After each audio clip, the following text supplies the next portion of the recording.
দেশের বন্যা কবলিত কয়েকটি জেলার উদ্ধার ও ত্রাণ কার্যক্রম শুরু করেছে সেনাবাহিনী। দুর্গত ওই এলাকায় তারা ব্যবহার করছে হেলিকপ্টার, স্পিডবোট সহ নানা ধরনের যানবাহন ও সরঞ্জাম।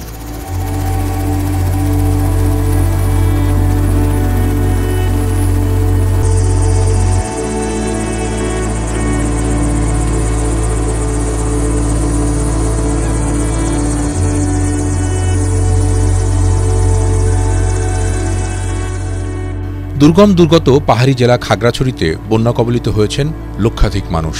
সেখানে চেঙ্গি, মাইনি ও কাসালাং নদীর পানি বিপদসীমার 2 থেকে 2.5 ফুট উপর দিয়ে প্রবাহিত হওয়ায় আশেপাশের অনেক এলাকা ডুবে গেছে।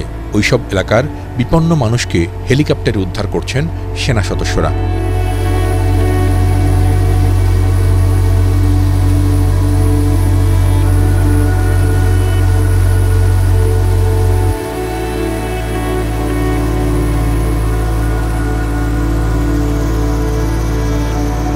ভোর থেকে শুরু অভিযানে দুর্গম ওই এলাকার প্রায় 2000 বন্যার্তকে উদ্ধার করে নিরাপদ আশ্রয়ে নেয় সেনাবাহিনী।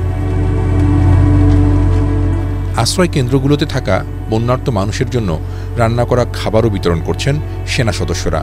দেয়া হচ্ছে শুকনো খাবার, মোমবাতি, ওষুধসহ প্রয়োজনীয় নানা সরঞ্জাম। ওদিকে ফেনী, কুমিল্লা ও নোয়াখালীর বন্যা কবলিত এলাকা থেকেও বিপদাপন্ন বন্যার্তদের নিরাপদ আশ্রয়ে সরিয়ে নেয়ার কাজ করছেন সেনা সদস্যরা। পরিস্থিতি স্বাভাবিক না হওয়া পর্যন্ত এই কার্যক্রম চলবে বলে জানিয়েছে সেনা সদর। সেনাবাহিনীর একদিনের বেতন বন্যার্তদের জন্য প্রধান উপদেষ্টার ত্রাণ তহবিলে দেয়ার ঘোষণাও দিয়েছে সেনা সদর।